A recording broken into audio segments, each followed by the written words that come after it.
There is a small, clear stone somewhere in your house tonight, and I would like to tell you the honest truth about it before anybody else does. Maybe it sits in a ring you stopped wearing when the shank got thin. Maybe it is loose in the bottom of a candy tin, wrapped in a twist of tissue, because it fell out of something years ago and nobody got around to it. And everyone who has ever glanced at it has said the same 3 words. Probably just glass. Now sit with this. In the entire gemstone trade, almost nobody's job is to correct you. A colourless stone does not photograph well on an auction catalogue cover. It has no colour you can name in an advertisement. Nobody can trademark clear. So the quiet white stones go into the bin marked probably nothing, and the knowledge that would have saved them never travels. Today, 15 white stones that are not diamonds. Some are worth serious money. And I will be straight with you about which ones are not, because I have watched too many people carry something to a counter with their hopes up and walk out flattened. And let me handle the title honestly before we take a step further. Worth more than gold flatters almost anything, because gold sells by weight and gems sell by the carat, and a carat is 1/5 of a gram, so I will not play that game.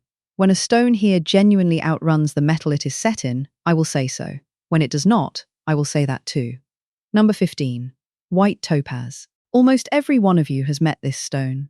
That bright, colourless stone in a 1950s ring, sitting in white metal, looking for all the world like it wants to be a diamond.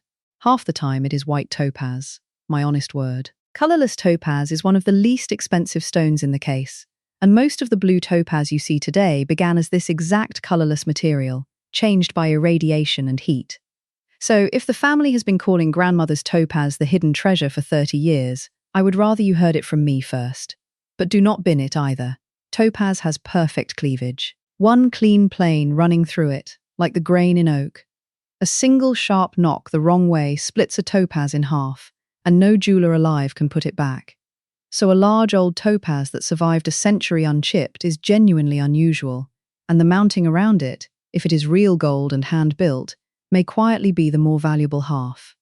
Your look tonight, and it is a look, not a poke. Under a lamp, turn it slowly. If you catch a flat, straight mirror-like flash deep inside, running edge to edge like a sheet of ice underwater, that is the cleavage plane showing itself. Never put a topaz in an ultrasonic cleaner, and never let anyone steam it. That plane is exactly where it lets go. Number 14. The Herkimer diamond. If you have driven through the Mohawk Valley in upstate New York, you have driven over these. They come out of a hard grey dollarstone in Herkimer County, and families have chipped them free with hammers for generations, on a Saturday, for the price of a parking fee. Now the honest flip, right there in the name. A Herkimer diamond is not a diamond, it is quartz. It has been called a diamond since the 1700s because it comes out of the rock already clear, already faceted, with no cutting wheel involved. And that is the marvel. Ordinary quartz grows attached to something, so it has one point and one broken end. A Herkimer grew floating in a pocket, touching nothing, so it has 2 perfect natural points and 18 faces. Nature did the lapidary work and sent no invoice. So what separates a $100 crystal from a $1 one? Size and clarity first, then 2 intact terminations, then the strange ones. Some Herkimers hold a sealed bubble of water hundreds of millions of years old, and under a strong lamp you can watch it move inside the stone. Those are in hydros, and collectors pay properly for them. So tonight, count the points, and look for no bruised, milky broken base. Then set it on a lamp and watch for a bubble that shifts as you tip it. And be honest about the chipped ones. Those are for the windowsill, and there is no shame in that. Number 13. Satin spar, sold to you as selenite. I am putting this here on purpose, because in the last 10 years it has arrived in more American homes than almost anything else on this list. The white wand. The white lamp glowing on a side table. The little tower somebody's daughter brought home from a shop that smelled of incense. So let me be the one to tell you kindly. That material is gypsum, one of the softest minerals there is. Softer than a copper coin, barely harder than a fingernail. And it is not worth much at all, whatever the little card beside it said. But 2 things about it are worth knowing, and neither gets mentioned at the till. First, care. Do not wash it, and do not stand it where condensation runs down a window. Gypsum slowly gives itself up to water, and that silky surface goes chalky and never comes back. If yours has gone dull, that is what happened. Second is the part I love. There is one place on Earth known for selenite that grows in a natural hourglass shape, with a dark cross of sand locked inside the crystal, and it is not in some far country. It is the Great Salt Plains in Oklahoma, on a national wildlife refuge, where the public may dig them in season under the refuge's own rules. Check the current regulations and the open dates first, because those change. But a good hourglass selenite you dug yourself, with the date and place written on the box, beats a factory tower every time. The dirt is free. The story is the value. Number 12. Mother of pearl, the carved kind. Now we are where real money hides in plain sight, because mother of pearl is the one white material nearly every American family actually owns. Buttons, an opera glass, a pen, the handle of a little fruit knife. Loose buttons are buttons, but two categories of carved shell are collected seriously, and most people have heard of neither. The first is Chinese export gaming counters, made in the early 1800s for the Western market. Thin shell chips engraved with dragons, pagodas, flowers, sometimes a family crest ordered from abroad, fitted into a lacquer box with compartments. The second is the carving tradition of Bethlehem, where craftsmen have worked shell into relief plaques and rosaries for centuries, and pilgrims carried them home to America by the shipload. And here is what decides the price. Not the carving. Completeness. A full boxed set of counters with the original lacquer box and every compartment filled is a serious item. The same counters loose in a drawer are a curiosity. So if there is a box, keep the box, and never sell it apart from what lives in it. That is the most expensive mistake families make with these. Your look tonight. Real nacre shows a fine wandering grain that never repeats, and a soft flame that moves as you tilt it. Plastic repeats. Look for the same swirl twice, or a faint seam around the rim where a mold closed.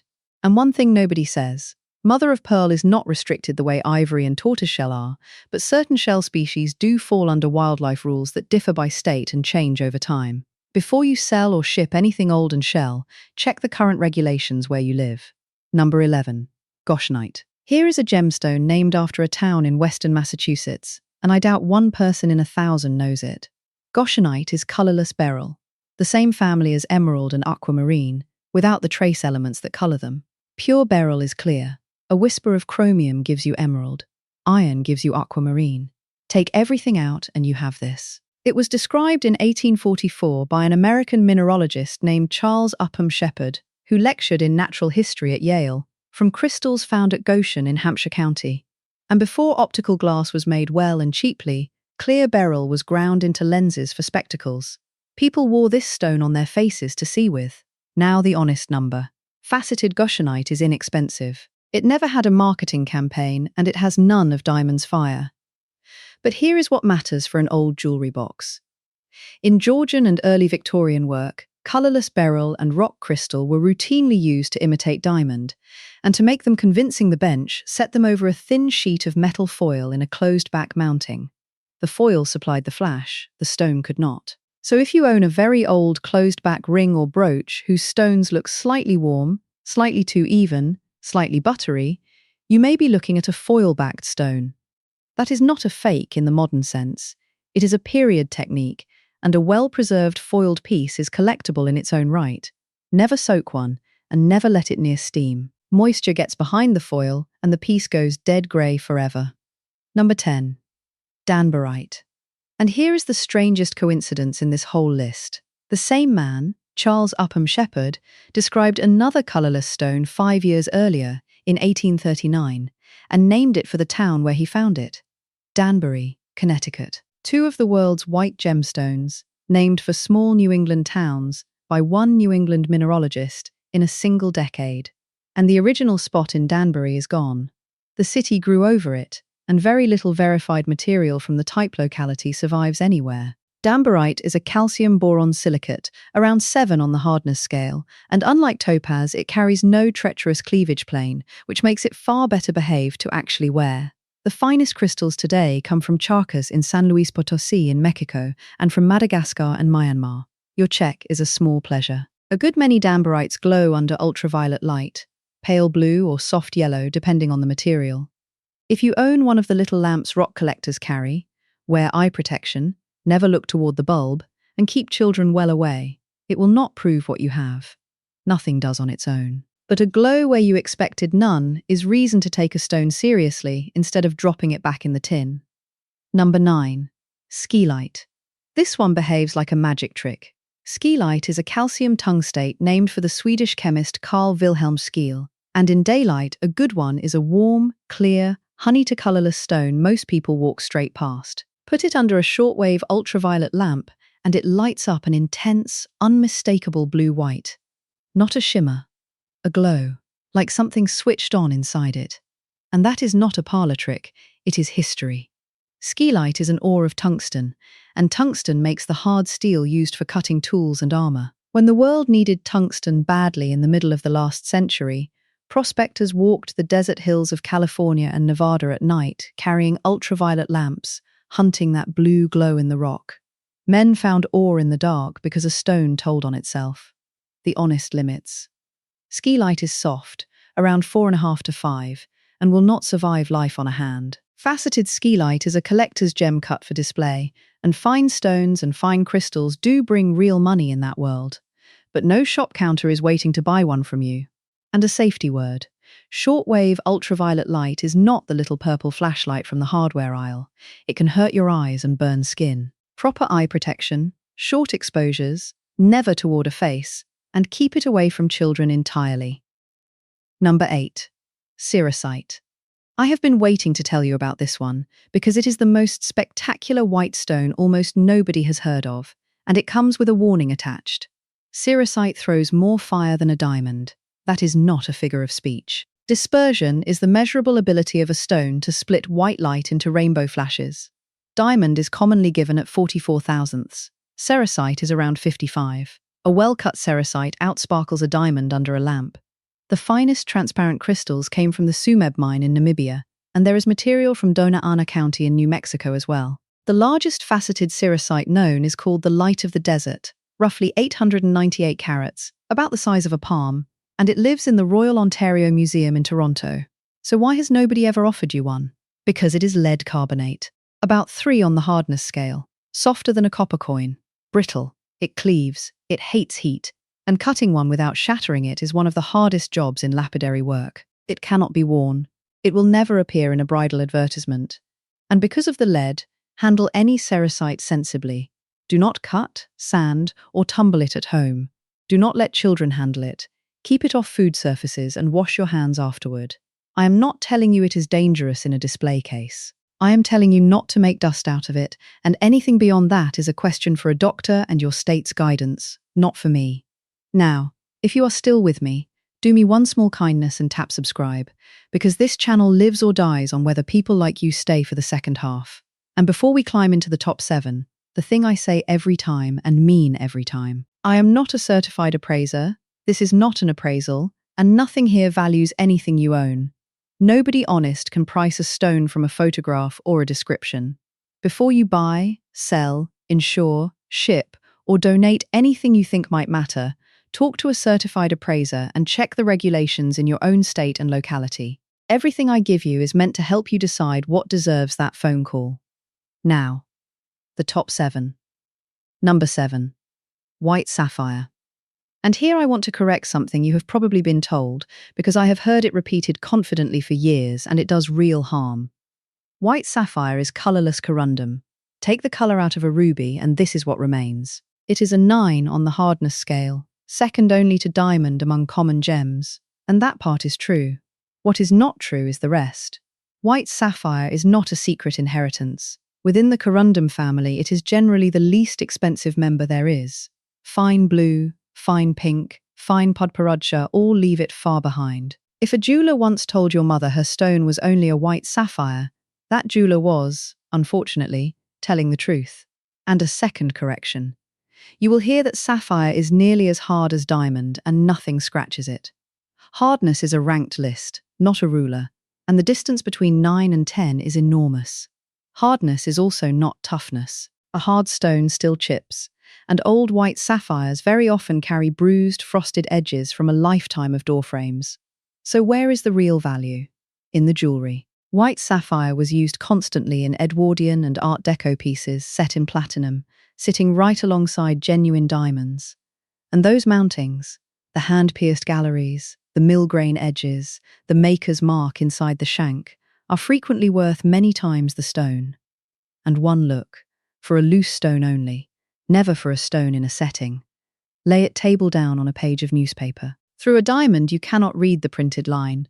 Through most colourless substitutes you can. It settles nothing on its own. Nothing at your kitchen table does. It only tells you which stones deserve a professional's eyes. Number 6. Phenakite. Here is a stone whose name is an accusation. It was described in 1833 by a Finnish and Russian mineralogist, Niels Gustaf Nordenskjöld, from crystals in the emerald workings of the Ural Mountains near Yekaterinburg. He named it from the Greek word for deceiver, because everyone who found it had been calling it quartz. Nearly 2 centuries later, it is still doing it. Phenakite is a beryllium silicate, 7.5 to 8 on the hardness scale, harder than quartz, with a higher refractive index than beryl. A fine-cut one has a bright, almost wet brilliance, and it has been used deliberately as a diamond substitute. And it is American too. Phenakite occurs at Mount Antero and in the Pikes Peak country of Colorado. And in 1888, George Frederick Kunz, chief gemologist at Tiffany & Company, published a note in the American Journal of Science on phenacite from Stoneham, Maine. I mention his employer deliberately. When a man's paycheck comes from a jewelry firm, you should know that before you weigh his enthusiasm. The Smithsonian is reported to hold a cut phenakite of around 569 carats from a pebble found in Sri Lanka. Now the honest half. Fine faceted phenakite genuinely trades at real per carat money among collectors. But there is essentially no retail market. You cannot walk it into a mall jeweler and be offered anything sensible, because they have never seen one and cannot verify it. Your look. Quartz grows as a 6-sided prism ending in a pointed cap. Phenakite tends to be stubbier, blockier, often twinned into shapes that look nothing like a quartz point. Shape first, always. The deceiver gives itself away by its posture, not its face. Number 5. Rock crystal. Plain, clear quartz. The most ordinary, transparent material on this planet. And I have put it at number 5 deliberately, because it teaches the single most useful idea in this whole video. The mineral is worth almost nothing. The labour is worth a great deal. And they are frequently sitting inside the same object. Think of the rock crystal bead necklaces of the 1920s and 30s. Graduated, hand-faceted, one bead at a time, knotted on silk between every bead. Somebody sat at a bench and cut 120 individual stones so they climbed evenly in size from the clasp to the centre, and somebody else knotted them by hand. The quartz in that necklace is worth the price of a sandwich. That necklace, complete and original, is not. And at the top of the same material sit the great carvings. The Smithsonian holds an enormous polished rock crystal sphere close to 13 inches across, which was for a long time the largest known. The same ordinary mineral. Thousands of hours of grinding. Your checks tonight, 3 of them, all done by looking. First, glass has bubbles. Perfectly round, sometimes swirled, sometimes in a line. Quartz makes no round bubbles. It makes wispy veils and feathers and tiny flat-heeled fractures at odd angles. Second, look at the drill holes on beads. An old hand-drilled hole is slightly uneven and often narrows from one side. A modern machine hole is a perfect straight cylinder. Third, compare the facets across the strand under a lamp. Hand-cut beads are almost identical, but never exactly. Machine-cut beads are exactly identical, every one. And this is the honest heart of it. No factory can go back and put 1928 labour into a strand. That is why the work is the value, and why nobody in the trade is in a hurry to teach you to see it.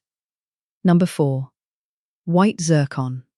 Now a name that has been unfairly ruined, and I would like to give it back to you. Zircon is a real, natural gemstone that grew inside the earth. Cubic zirconia is a man-made material from a furnace. They are not related and not similar, and they got tangled together in people's minds by nothing but the sound of the words.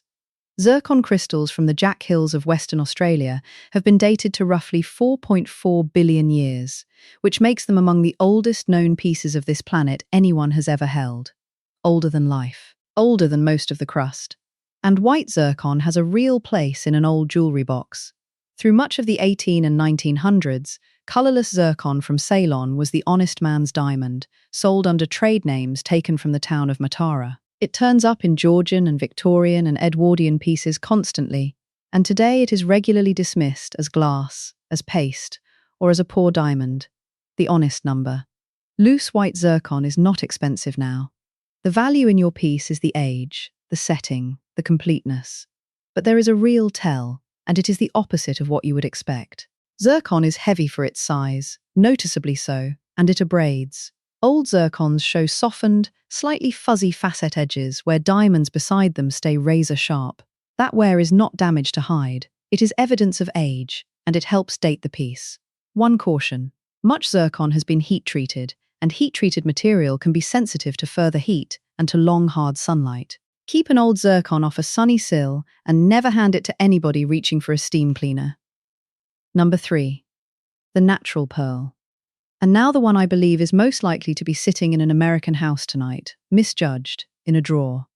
Let me tell you a properly American story. In 1857, in a stream called Notch Brook near Paterson, New Jersey, somebody gathering freshwater mussels for supper found a pearl.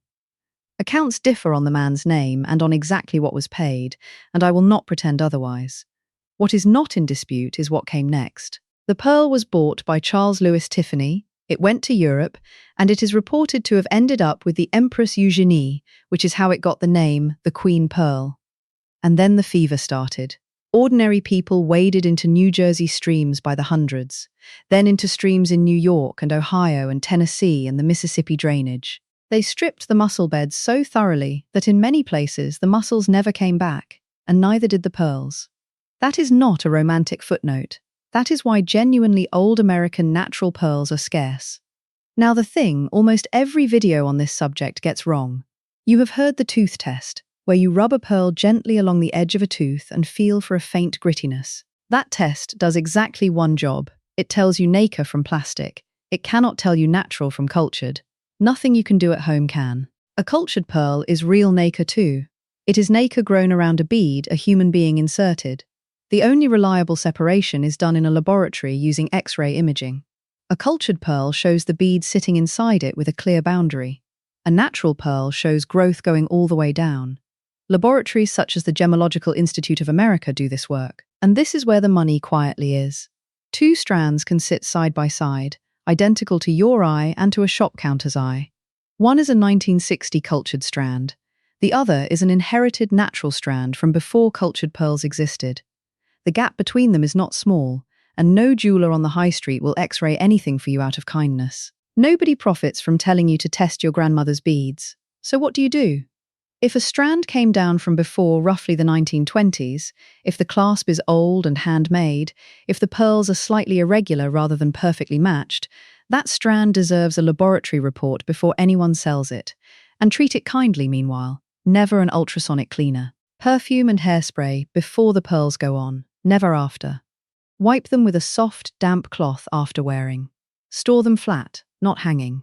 And have them restrung every few years, because silk rots quietly and the first you hear of it is a sound on the floor. Number 2. Ice white jadeite. Everyone knows jade is supposed to be green. That belief has cost American families a great deal of money. The material collectors call icy jadeite is nearly colourless, glassy, and semi-transparent, like a piece of clear ice held to a window. In fine quality, it commands very serious prices in the Asian market, and has done so for a long time, almost entirely outside the attention of the Western trade. But most white jade in American homes is not this. It is serpentine, sold as new jade or bowenite. It is dyed or bleached marble. It is glass. And the market carries a great deal of jadeite that was bleached with acid and then filled with polymer resin to hide the damage, which looks wonderful and is worth a fraction of untreated material. So the single most useful sentence I can give you is this. If somebody is selling you jadeite, ask in writing whether it is untreated and ask for a report from a recognized laboratory. If the answer wanders, walk. You'll look at home, under a strong lamp with a magnifier. Fine, untreated jadeite shows a granular interlocking texture like very fine sugar, sometimes with a faint, dimpled surface where the polishing wheel met harder and softer grains. Treated material often looks slightly too smooth and can show a fine network of etched channels beneath the surface, like crazing in an old glaze. And glass gives you those round bubbles again, and it warms in the hand where stone stays cool. And now, number 1. It is not green, and it does not sparkle at all. Number 1. White nephrite. What the Chinese have called for 1,000 years, mutton fat jade. Picture a small white carving with no shine to speak of. A soft, oily, almost buttery glow rather than a glassy flash. To a Western eye trained on diamonds, it looks like a piece of soap. It comes from the region of Hetian, also written Hotan or Khotan, in Xinjiang in western China, where for well over 2,000 years people have waded the Urunkash and the Karakash, the White Jade River and the Black Jade River, lifting pale pebbles out of cold water by hand. River pebbles are prized above quarried rock, and there is a hard physical reason. A pebble that survived 100 miles of tumbling is, by definition, the densest and most flawless material. The weak stone broke apart upstream. Nephrite is not the hardest gem, it sits around 6.5, but it has the highest practical toughness of any commercially worked gem material, because its structure is a felted mat of interlocking fibers rather than a single crystal. That is why old Chinese carvers could cut chains of free-moving links from one solid block and open work as fine as lace in a material that ought to have shattered. And here is the fact that should reorder how you think about jade. Published surveys of the jade market note that the world auction record for jade is held not by green Burmese jadeite, but by Chinese white nephrite. An imperial white nephrite seal is reported to have sold in 2021 for a figure approaching $19 million. The plain white one. The one that does not sparkle. And a small modern detail showing the culture never let go. The medals awarded at the 2008 Beijing Olympic Games were made with jade set into the metal. So how do you look at a white carving in your own house? 3 things, all by eye. First, the luster. Nephrite is waxy and oily, never glassy. Marble and serpentine look brighter and shallower.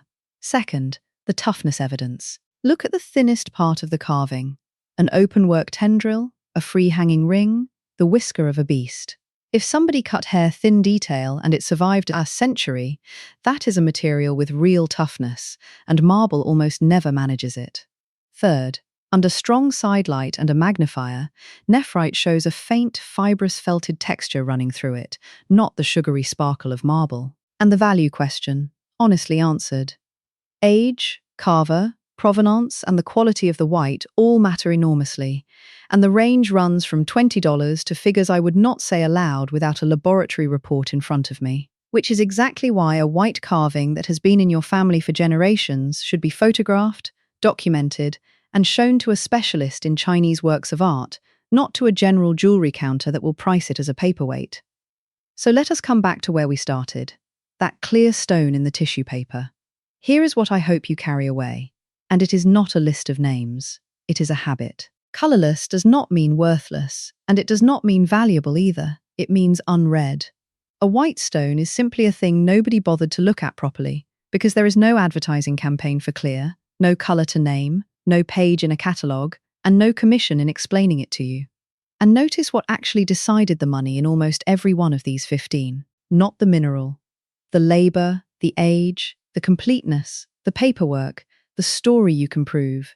The bead necklace beat the mineral. The mounting beat the sapphire. The boxed set beat the loose counters.